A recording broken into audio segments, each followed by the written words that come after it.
Salam, berjumpa lagi dengan saya Effendi Tobing. Apa kabar semua sahabat, saudara yang saya kasihi dalam Tuhan Yesus Kristus? Semoga semua ada dalam pemeliharaan Tuhan yang sempurna. Amin. Saudara, kali ini kita akan melanjutkan pembahasan kita tentang topik khusus yang bagian yang ketiga yang telah saya berikan tema integritas pemimpin Kristen di tengah-tengah krisis. Pada bagian pertama dan kedua kita telah menjelaskan apa itu integritas, kemudian juga contoh-contoh dan bagaimana seorang pemimpin memiliki integritas. Ya, dari dua contoh yang telah saya berikan, khususnya dari relasi seorang pemimpin dengan Tuhannya, tetapi juga dari berbagai ujian-ujian yang dihadapi oleh seorang pemimpin, membuat seorang pemimpin menjadi seorang pemimpin yang memiliki integritas yang teruji. Kali ini kita akan melihat secara khusus topik khusus ini dalam bagian yang ketiga, tantangan yang dihadapi oleh pemimpin yang memiliki integritas dalam krisis. Yang ingin saya bahas atau yang ingin kita pelajari, bagaimana sikap seorang pemimpin menghadapi apa yang disebut dengan tantangan pluralisme.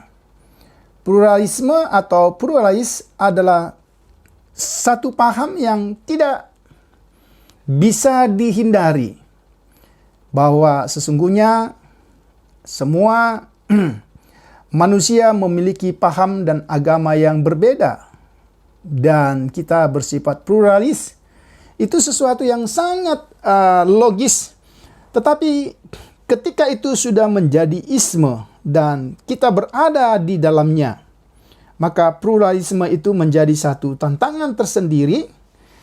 Nah, itulah yang kita akan coba pelajari dan soroti, bagaimana seorang pemimpin Kristen yang memiliki integritas dapat memiliki sikap yang biblika dalam menghadapi tantangan pluralisme itu. Kalau kita memperhatikan, kita gereja atau pemimpin yang ada di dalam tiap gereja berada dalam dua spirit atau dua kekuatan. Yang pertama, kekuatan modernisme.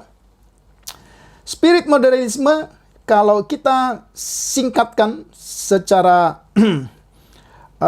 teologis, maka spirit modernisme ingin berkata tidak ada yang benar, semuanya relatif. Ini spirit modernisme. Kemudian ketika kita masuk babak baru yang disebut dengan postmodernisme atau posmo, maka spirit modernisme justru terbalik, tapi terbaliknya itu justru sebenarnya sama.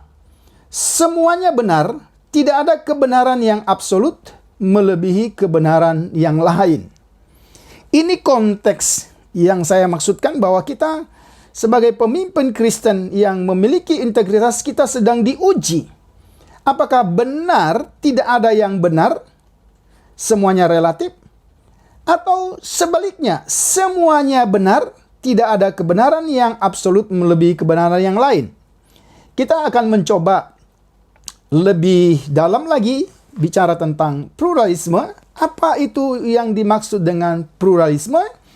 Plural itu berarti jamak, Isme itu berarti paham atau ajaran, suatu paham yang menerima kemajemukan, keberagaman, apakah itu suku, ras, kebudayaan, sosial, agama, dan lain-lain. Pluralisme memiliki ruang lingkup yang sangat luas dalam aspek kehidupan manusia. Nah, salah satu aspek dari pluralisme adalah pluralisme agama. Agama atau iman yang dimiliki oleh seseorang bukanlah satu-satunya kebenaran, tetapi dapat ditemukan di dalam agama lain. Apakah benar demikian? Nah, secara umum ada 3 sikap terhadap pluralisme. Sikap ini menjadi sikap yang standar yang sampai hari ini masih mewarnai sikap setiap hamba Tuhan atau setiap pemimpin Kristen. Sikap yang pertama adalah sikap eksklusifisme. Eksklusif, ya. Yang berkata bahwa agama atau keyakinan yang dianut oleh seseorang adalah satu-satunya jalan yang sah, yang benar, menuju keselamatan atau surga. Bagi agama Kristen misalnya, prinsip eksklusivisme itu ingin berkata bahwa hanya Yesuslah satu-satunya jalan keselamatan, tidak ada yang lain. Misalnya seperti kita bisa membaca di dalam Injil Yohanes pasal 14 ayat yang ke-6. Kisah Rasul 4 ayat yang ke-12. Kemudian karena ada sifat eksklusivisme ini, apakah kemudian kita sebagai pemimpin Kristen, ya, kita ditantang, apakah dengan sikap eksklusif itu kita kemudian menarik diri, menjauhkan diri, atau tertutup terhadap paham yang lain?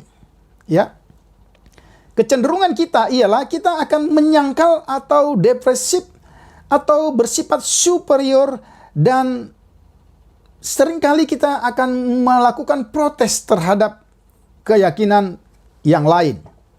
Itu sikap yang pertama. Ya, sikap yang kedua disebut dengan inklusivisme. Ya, dengan singkat yang ingin dikatakan pengajaran inklusif ini, semua agama dengan segala ajarannya mampu menyediakan jalan keselamatan yang dapat menyelamatkan umatnya. Oke? Biasanya sikap inklusif ini, ya, bisa melahirkan apa yang disebut dengan sikap akomodatif, ya. Akomodatif, mengakomodasi, tidak mempersoalkan perbedaan ajaran agama. Dengan segala ajarannya itu urusan intern agama masing-masing. Agama itu adalah urusan hati tiap orang dengan Tuhannya. Tetapi juga selain ada sikap akomodasi terhadap inklusif ini, juga ada yang disebut dengan inklusif kritis. Ya, ia hadir di tengah-tengah pluralitas agama dan berjuang untuk membawa transformasi atau perubahan terhadap kehidupan sosial masyarakat. Nah, sekarang kita coba memberi evaluasi dari tantangan itu, ya. Apakah sikap eksklusif kemudian kita harus menutup diri, kemudian menarik diri dan tertutup? Coba kita bandingkan apa yang dikatakan oleh Tuhan Yesus Kristus. Sekali lagi, ini menjadi standar kita. Apakah dengan sikap eksklusif itu kemudian kita menjadi tertutup, menarik diri, ya, dan kemudian menutup diri? Ya, coba kita membaca misalnya di dalam Matius pasal yang ke-5, apa yang Tuhan Yesus ajarkan. Ayat yang ke-13 sampai 16 dikatakan, "Kamu adalah garam dunia. Jika garam itu menjadi tawar, dengan apakah ia diasinkan? Tidak ada lagi gunanya selain dibuang dan diinjak orang. Kamu adalah terang dunia. Kota yang terletak di atas gunung tidak mungkin tersembunyi. Lagi pula, orang tidak menyalakan pelita lalu meletakkannya di bawah gantang, melainkan di atas kaki Dian, sehingga menerangi semua orang di dalam rumah itu. Demikianlah hendaknya terangmu bercahaya di depan orang, supaya mereka melihat perbuatanmu yang baik dan muliakan Bapamu yang di surga. Ajaran Tuhan Yesus ini ingin menjelaskan kepada kita bahwa sesungguhnya memang Alkitab mengajarkan apa yang disebut dengan eksklusif.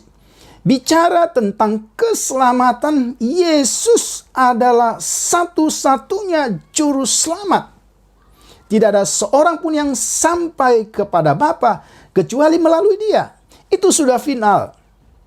Bahkan di dalam Kisah Rasul 4 ayat 12 itu sangat jelas. Tidak ada nama lain di bawah kolong langit ini yang olehnya kita diselamatkan kecuali nama Yesus. Namun, ya, dalam konteks kita sebagai pemimpin yang memiliki integritas, tentu kita tidak boleh menutup diri. Tentu kita tidak boleh menarik diri dan akhirnya bersifat eksklusif yang sangat tidak bisa menjadi berkat bagi orang lain. Karena ada dua istilah yang dipakai oleh Yesus dalam kalimat dalam Matius pasal 5 ayat 13 sampai 16 itu. Kita harus menjadi garam dan terang. Artinya garam, ya, garam itu mempengaruhi. Artinya kita harus hadir di tengah-tengah dunia dengan segala pergumulannya. Kita harus menjadi terang. Kita harus hadir di tengah-tengah dunia yang gelap untuk memberi terang. Jadi tidak bersifat eksklusif dalam pengertian kita bisa menjadi berkat bagi banyak orang di tengah-tengah masyarakat. Kemudian evaluasi yang kedua, sikap akomodatif, ya. Akomodatif itu tidak kritis dan sinkritisme. Nah, ini jadi dari evaluasi ini kita mencoba memilih mana sikap yang sesungguhnya yang dibenarkan. Ya, kita coba buka misalnya Roma 12. Ya, jadi dari bagian-bagian firman Tuhan ini kita bisa mengambil langkah-langkah sebagai pemimpin Kristen. Roma 12 ayat yang kedua, ayat yang sangat familiar dengan kita. Dalam Roma 12 ayat 2 dikatakan, janganlah kamu menjadi serupa dengan dunia ini, tetapi berubahlah oleh pembaruan budimu, sehingga kamu dapat membedakan mana kehendak Allah, apa yang baik, yang berkenan kepada Allah, dan yang sempurna. Pada sikap atau evaluasi terhadap sikap akomodatif ini, firman Tuhan itu jelas. Ya, sikap akomodatif itu seharusnya tidak membawa kita kepada apa yang disebut dengan kompromi. Ya, kita tidak jatuh kepada sinkritisme, tetapi kita harus berubah dan tidak menjadi serupa. Ya. Kalaupun kita ada di tengah-tengah dunia ini karena tugas yang Tuhan berikan, berarti kita tidak mengikuti tingkah laku atau kehidupan dunia ini. Tetapi dikatakan berubahlah dan tidak menjadi serupa. Ya, tidak menjadi serupa. Ini yang kita bisa perhatikan.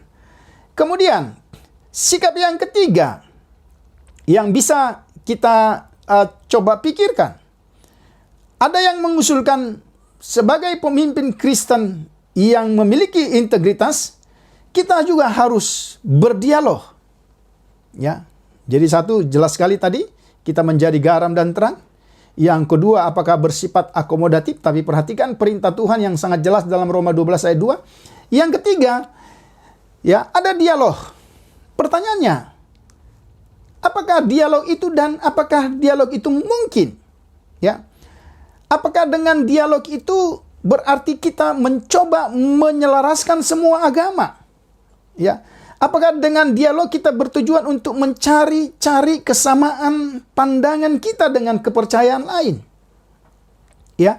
Apakah juga mungkin dengan berdialog memungkinkan kita untuk tidak berdebat karena kita mempertahankan keyakinan kita masing-masing? Ya. Tetapi menurut yang saya dapat pahami, sekali lagi, apakah dialog itu mungkin? Ya, seharusnya kalau dialog itu terjadi, maka ingat baik-baik, dialog itu harusnya ketika kita berdialog dengan keyakinan lain dalam pluralisme agama, maka kita harus memberi kesadaran akan keterpisahan manusia dari Allah karena dosa. Ini jelas. Ya. Agama apapun dia, kepercayaan apapun dia, apapun yang dia imani, ini jelas menjadi dasar yang dimiliki oleh setiap agama bahwa sesungguhnya manusia dengan Allah itu terpisah karena dosa. Ini akar persoalan. Ini sesungguhnya pokok penting yang harus dibangun dalam berdialog. Ya. Kemudian yang kedua, kita bisa menjelaskan fakta kematian rohani karena dosa. Itu jelas sekali di dalam Alkitab. Kemudian yang ketiga, kita harus bisa menjelaskan Yesus untuk semua manusia. Ini bisa kita lihat, ya.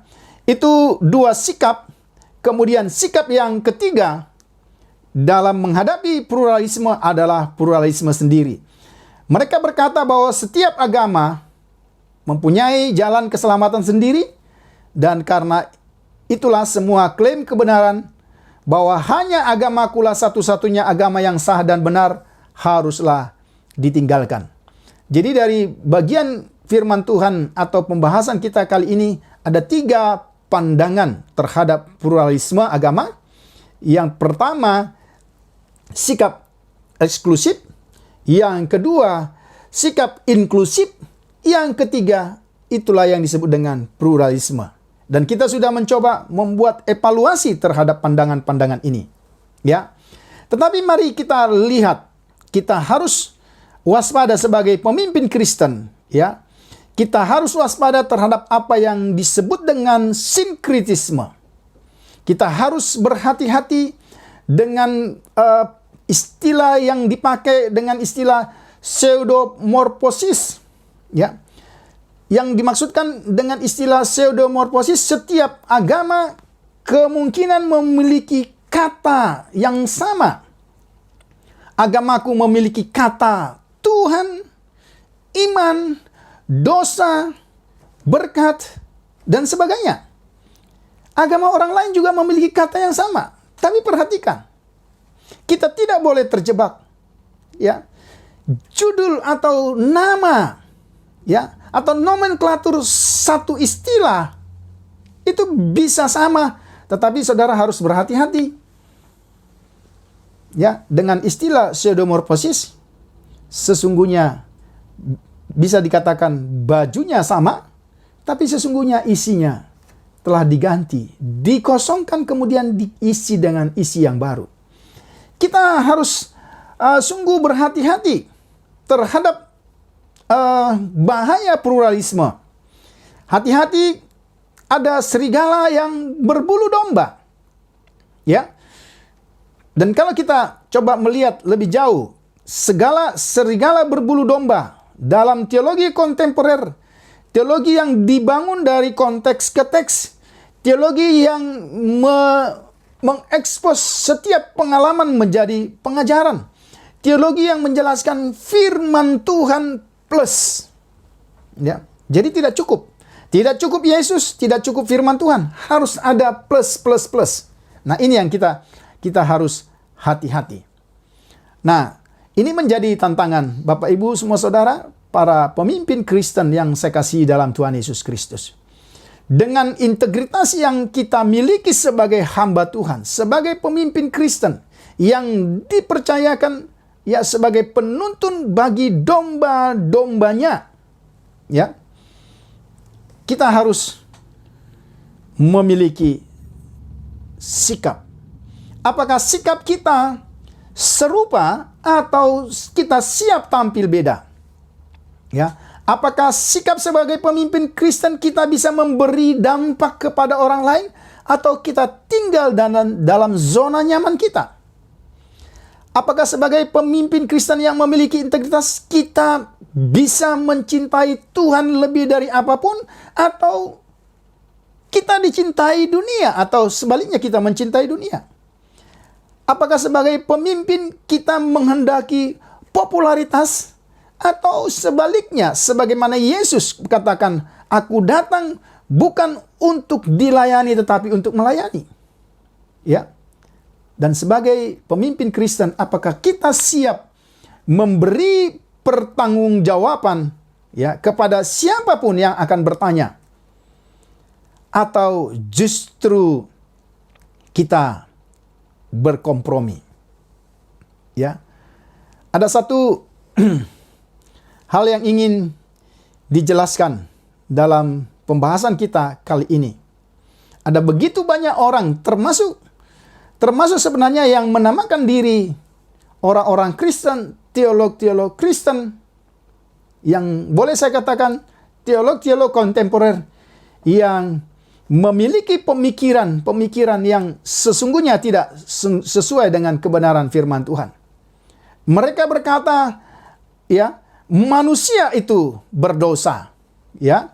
Coba saudara perhatikan, ini teori, ya. Ini satu cara berpikir yang mereka coba tularkan kepada banyak orang. Manusia itu berdosa, ya. Kemudian Alkitab itu ditulis oleh manusia berdosa. Ya, saudara perhatikan. Maka jelas Alkitab itu akan memiliki banyak kesalahan. Ini yang bisa kita perhatikan. Tetapi sesungguhnya, kalau saudara memperhatikan, ya, Allah itu benar. Ya, dan isi Alkitab itu dihembuskan oleh Allah. Maka sesungguhnya seluruh isi Alkitab itu pasti benar. Nah, bagian yang terakhir, sebagai pemimpin Kristen yang memiliki integritas, dari tantangan yang bersifat eksternal yang kita lihat tadi, maka kita coba melihat, ya, integritas pemimpin sebagai solusi dalam menghadapi tantangan. Kita coba melihat apa yang dilakukan Ezra. Ya. Coba kita membuka Ezra pasal 7. Ini sikap yang harus kita ambil sebagai pemimpin Kristen dalam menghadapi tantangan yang saya sebutkan tadi. Salah satunya itulah pluralisme, lebih khusus lagi pluralisme agama. Ya, dikatakan dalam Ezra pasal 7 ayat 10, sebab Ezra telah bertekad untuk meneliti Taurat dan melakukannya serta mengajar ketetapan dan peraturan di antara orang Israel. Di tengah-tengah pluralisme, di tengah-tengah segala spirit postmodernisme, seorang pemimpin hanya dapat bertahan, bahkan memberi solusi, ya, kepada setiap orang dengan bertekad meneliti, melakukan, dan mengajarkan firman Tuhan. Ini yang bisa kita lihat, saudara. Ya, firman Tuhan itulah yang akan mengerjakan pembaharuan. Firman Tuhan itu harus menjadi konsep. Ya, firman Tuhan itu harus menjadi pengetahuan kita secara konseptual. Firman Tuhan itu harus menjadi pengalaman kita secara eksistensial. Tingkah laku kita, perbuatan kita, kata-kata kita harus didorong, dipengaruhi oleh firman Tuhan yang mengerjakan pembaruan. Firman Tuhan mengerjakan pembaruan itu bersifat personal. Artinya, firman Tuhan itu membawa kita kepada hubungan yang intim dengan Sang Firman. Itulah Tuhan Yesus Kristus sendiri. Dan firman Tuhan mengerjakan pembaruan itu juga bisa bersifat spiritual. Artinya, sebagai pemimpin Kristen, ya, spiritual, ya, kerohanian kita semakin hari semakin mengalami pembaharuan. Sebagaimana yang dikatakan oleh Paulus dalam 2 Korintus pasal yang keempat ayat yang ke-16. Mari kita buka bagian firman Tuhan itu. 2 Korintus pasal 4 ayat yang ke-16. Sebab itu kami tidak tawar hati, tetapi meskipun manusia lahiriah kami semakin merosot, namun manusia batinia kami dibaharui dari hari ke hari. Dengan demikian saudara, firman Tuhan itu yang akan mengerjakan pembaharuan. Secara konsep, seorang pemimpin Kristen dikuasai oleh firman Tuhan. Secara eksistensi, itu tingkah laku, perkataan, perbuatannya didorong, diwarnai oleh firman Tuhan. Dan secara personal, setiap pemimpin Kristen yang memiliki integritas, sebagaimana kita lihat sumber integritas adalah relasinya dengan Tuhan, berarti ada hubungan personal dengan Tuhan. Yang terakhir, ya, harus terjadi pembaharuan spiritual, peningkatan pembaharuan kerohanian dari hari ke hari. Dengan demikian saudara, maka sangat jelas itu yang bisa kita lihat sebagai bagian dari pemimpin yang memiliki integritas di tengah-tengah krisis pada hari ini. Ada satu contoh yang ingin saya sampaikan sebagai penutup dari topik khusus kali ini. Kita akan melihat satu figur pemimpin yang memiliki integritas, ya, yang bernama Ezra. Ini sebagai contoh penutup yang bisa memperkuat pemahaman kita tentang topik ini. Ya, kalau kita memperhatikan konteks Ezra, saudara, dimanapun saudara berada menyaksikan tayangan ini, silakan saudara membuka. Saya akan menceritakan secara singkat apa yang dihadapi oleh Ezra, khususnya dalam Ezra pasal yang keempat dan seterusnya. Kemudian saudara bisa kaitkan ini dengan kitab Hagai pasal 1 dan seterusnya. Kalau kita memperhatikan, sesungguhnya dalam konteks Ezra pada waktu itu ada satu persoalan internal di mana kita tahu bangsa Israel yang mengalami pembuangan menyebabkan tembok Yerusalem dan bait Allah sudah runtuh. Saudara tahu?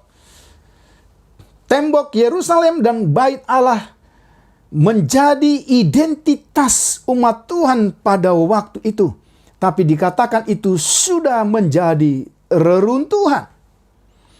Dan sebagai pemimpin Kristen yang memiliki hati terhadap umat Tuhan pada waktu itu, maka Ezra mengambil tanggung jawab ini.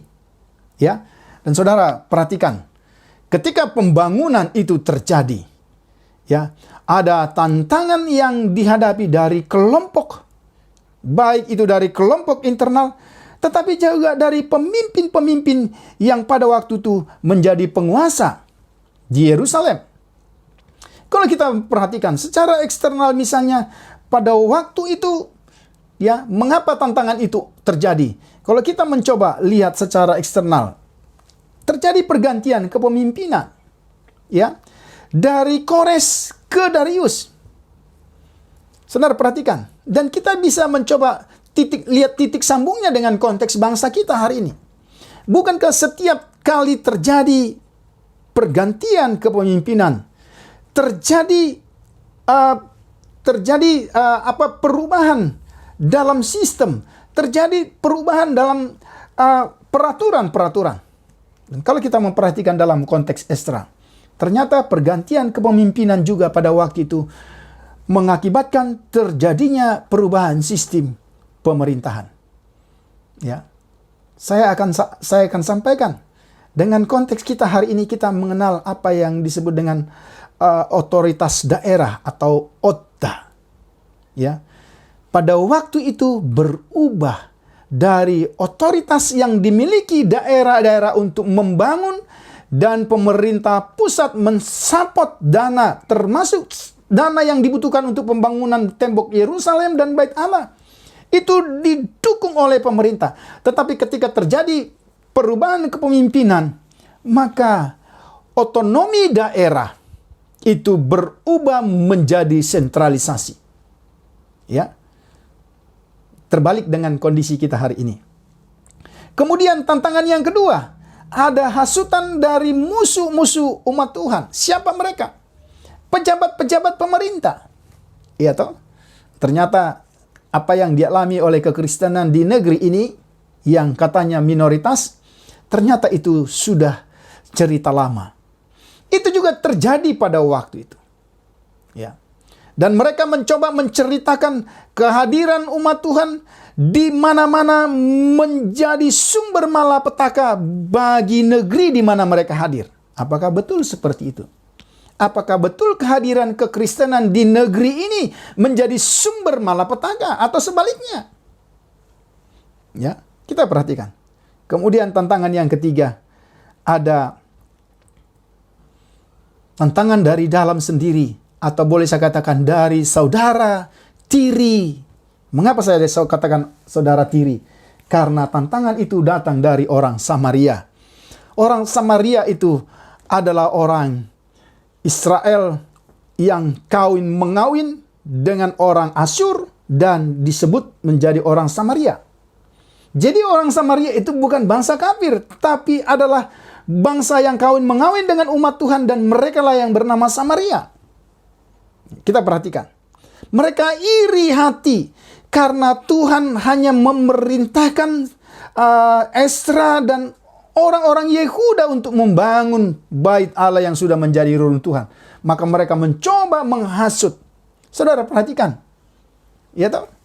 Di tengah-tengah situasi kekristenan yang sulit, seringkali kita juga menghadapi persoalan bukan dari luar, tapi kita menghadapi persoalan itu datang dari gereja-gereja yang berseberangan. Gereja-gereja tertentu, umat-umat Tuhan yang tertentu. Kita perhatikan. Itu yang bersifat eksternal. Sekarang kita lihat. Ada tantangan yang bersifat internal. Ya. Kalau kita nanti, saudara silakan baca dan pelajari kitab Esra, mulai dari pasal 4. Tapi juga kemudian lanjutkan dengan kitab Hagai. Ternyata pada waktu itu ada krisis yang luar biasa. Apa yang terjadi? Ada bencana alam, ya, ada berbagai krisis yang mengakibatkan umat Tuhan melupakan pekerjaan pembangunan bait Allah. Saudara bisa baca dalam kitab Hagai pasal 1 ayat 1 dan seterusnya. Tetapi kemudian yang paling serius, ya, saya ingin kita membaca Hagai pasal 1, ya, supaya kita bisa melihat sesungguhnya kitab Hagai ini merupakan juga bagian, ya, historisnya merupakan bagian dari kitab Esra. Saudara perhatikan. Apa sesungguhnya yang terjadi pada waktu itu? Ternyata bangsa Israel mengalami kemerosotan rohani yang luar biasa. Saudara tahu, ketika Tuhan menggerakkan Kores supaya bangsa Israel pulang dari pembuangan ke Yerusalem, tujuannya hanya satu. Supaya mereka kembali membangun rumah Tuhan. Membangun rumah Tuhan berarti membangun kembali persekutuan Tuhan dengan manusia, dengan umatnya yang telah lama rusak. Saudara perhatikan, itu kerinduan Tuhan. Tetapi, ya, dunia di sekitarnya telah mempengaruhi bangsa Israel. Dan mereka mengalami kemerosotan rohani. Mereka lupa kalau Tuhan saja bisa menggerakkan raja kafir untuk berpartisipasi penuh membantu pembangunan rumah Tuhan dengan akses, dengan dana, dengan segala dukungan yang diberikan Kores. Ya. Tetapi umat Tuhan sendiri, mereka berkata, saya akan baca Hagai pasal 1, ya, ayat yang kedua. Beginilah firman Tuhan semesta alam. Bangsa ini berkata, sekarang belum tiba waktunya untuk membangun kembali rumah Tuhan. Apa arti kalimat ini? Jelas sekali. Mereka lupa apa tujuan mereka kembali dari pembuangan. Dan mereka mencoba membuat hitung-hitungannya mereka sendiri. Tetapi sesungguhnya yang ingin mereka lakukan ialah supaya mereka mencoba membenahi kepentingan mereka sendiri, membangun rumah sendiri, mencari kesenangan sendiri, dan melupakan prioritasnya untuk membangun rumah Tuhan. Saudara, ini satu contoh. Dan pada akhirnya kita tahu, sebagaimana saya jelaskan tadi, Ezra sebagai pemimpin pada waktu itu berdiri di hadapan Tuhan dan di hadapan bangsanya. Dan dia bertekad. Dan kalau kita lihat, ya, kelanjutan dari kitab Ezra pasal 4 dan seterusnya, maka pembangunan itu akhirnya selesai. Solusi itu muncul dari seorang pemimpin yang memiliki integritas karena dia bertekad menyelidiki, melakukan, dan mengajarkan kebenaran firman Tuhan. Pemimpin-pemimpin Kristen yang saya kasihi dalam Tuhan Yesus Kristus, kondisi kita juga sama dengan kondisi yang terdapat dalam perjanjian lama.